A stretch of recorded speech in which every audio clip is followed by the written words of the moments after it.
অনেকেরই ডায়াবেটিসের মতো সমস্যা হয়ে থাকে এবং অনেকেই ডায়াবেটিসের মতো সমস্যায় ভুগে থাকেন। যদি কারো ডায়াবেটিস হয়ে থাকে এবং এই ডায়াবেটিস যদি অনিয়ন্ত্রিত হয়ে থাকে, অর্থাৎ দীর্ঘদিন যদি ডায়াবেটিস অনিয়ন্ত্রিত থাকে, তাহলে এই ডায়াবেটিস থেকে অনেক ধরনের সমস্যা হয়ে থাকে। শারীরিক অনেক ধরনের জটিলতা দেখা দিতে পারে, অনেক রোগ ব্যাধি সৃষ্টি হতে পারে। এর ভিতরে অনেকেরই ডায়াবেটিক নিউরোপ্যাথি বলে একটি ডিজিজ হয়ে থাকে। তাই এক্ষেত্রে ডায়াবেটিসকে নিয়ন্ত্রণ রাখা বিশেষ জরুরি। অর্থাৎ আপনার যদি ডায়াবেটিস হয়ে থাকে তাহলে আপনি আপনার ডায়াবেটিসকে অবশ্যই নিয়ন্ত্রণ রাখার চেষ্টা করবেন। আর তা না হলে এই ডায়াবেটিস থেকে অনেক ধরনের রোগ ব্যাধি সৃষ্টি হবে এবং বিশেষ করে ডায়াবেটিক নিউরোপ্যাথির মতো সমস্যা কিন্তু হতে পারে। এখন আপনার যদি ডায়াবেটিস থাকে এবং তার সাথে যদি ডায়াবেটিক নিউরোপ্যাথি হয়ে থাকে, তাহলে আপনার কি কি ধরনের সমস্যা দেখা দিতে পারে। ডায়াবেটিক নিউরোপ্যাথিতে যদি আপনি আক্রান্ত হয়ে থাকেন, তাহলে আপনার যে সমস্ত লক্ষণগুলো দেখা দিতে পারে তার ভিতরে প্রথমেই বলতে গেলে আপনার হাত পা ঝিনঝিন করতে পারে, শারীরিক ক্লান্তি আসতে পারে এবং তার সাথে দৈনন্দিন কাজকর্ম করতে নানা রকম সমস্যা হতে পারে।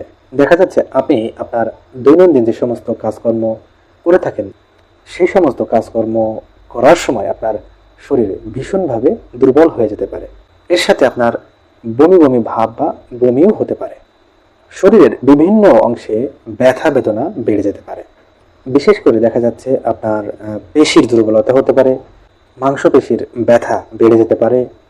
তবে এই ব্যথাগুলো সবচেয়ে বেশি আপনার উরুতে এবং আপনার পিঠের যে চারপাশ রয়েছে সেখানে বেশি ব্যথা হতে পারে। এর সাথে আপনার ডায়রিয়া বা পাতলা পায়খানার সমস্যা কিন্তু দেখা দিতে পারে। আপনার কোষ্ঠকাঠিন্যর সমস্যাও কিন্তু হতে পারে।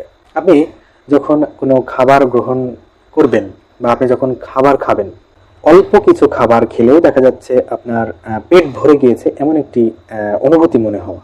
এর সাথে আপনার পেট ব্যথাও করতে পারে। এরপরে আপনার স্পর্শের সংবেদনশীলতা বেড়ে যাওয়া, অর্থাৎ আপনার কোনো কিছু স্পর্শের সংবেদনশীলতা দেখা যাচ্ছে আপনার বেড়ে যাচ্ছে। অনেক ক্ষেত্রে আপনি যখন বিছানায় ঘুমাতে যাচ্ছেন, সেই বিছানার চাদর যদি আপনার গায়ে অল্প একটু স্পর্শ হয়, তাহলে দেখা যাচ্ছে আপনার অনেক ব্যথা করছে শরীর, আপনার এরকম একটি অনুভূতি মনে হওয়া। এর সাথে শরীরে জ্বালাপোড়া করা এবং শরীরে কাটা ফোটা মতো এক ধরনের অনুভূতি সৃষ্টি হওয়া। পায়ের গুরুতর সমস্যা, অর্থাৎ আপনার আলসারের সমস্যা হওয়া এবং আপনার শরীরে হাড় এবং জয়েন্টের ক্ষতি হওয়া।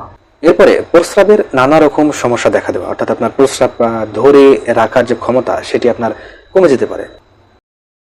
আপনার যদি এই ধরনের সমস্যা হয়ে থাকে, তাহলে আপনাকে বুঝতে হবে যে আপনার ডায়াবেটিক নিউরোপ্যাথির সমস্যা দেখা দিচ্ছে, বিশেষ করে যদি আপনার ডায়াবেটিস থেকে থাকে। এছাড়াও যদি আপনার শরীরে, বিশেষ করে আপনার পায়ে যদি কোনো ক্ষত হয় বা ঘা হয়, সে ঘা যদি আপনার বা ক্ষত যদি আপনার খুব তাড়াতাড়ি ভালো না হয়, কিংবা এই ঘা বা ক্ষত যদি খুব সহজে না সেরে ওঠে, তার সাথে আপনার শরীরে অনেক জ্বালাপোড়া করে, আপনার হাতে পায়ে ঝিনঝিন করে, আপনার শরীর অনেক দুর্বল অনুভূতি যদি হয়ে থাকে, আপনার ক্ষুধামন্দার সমস্যা যদি দেখা দিয়ে থাকে, এর সাথে যদি আপনার ঘুমের সমস্যা হয়, আপনার যৌন দুর্বলতা দেখা দেয় এবং আপনার প্রস্রাবে নানা সমস্যা যদি দেখা দেয়, বিশেষ করে যদি এমন হয় আপনার প্রস্রাবে জ্বালাপোড়া করে এবং আপনি যদি প্রস্রাব ধরে রাখতে না পারেন, তাহলে আপনাকে চিকিৎসা গ্রহণ করতে হবে। আপনার ডায়াবেটিসকে অবশ্যই নিয়ন্ত্রণ রাখতে হবে এবং ডায়াবেটিসের কারণে যদি এই ধরনের সমস্যাগুলি হয়ে থাকে, আপনার যদি ডায়াবেটিক নিউরোপ্যাথি হয়ে থাকে, তাহলে আপনাকে অবশ্যই সঠিক সময়ে সঠিক চিকিৎসা গ্রহণ করতে হবে। এর পাশাপাশি আপনাকে নিয়মকানুন মেনে চলতে হবে এবং আপনার ডায়াবেটিসকে তো অবশ্যই নিয়ন্ত্রণ রাখতে হবে।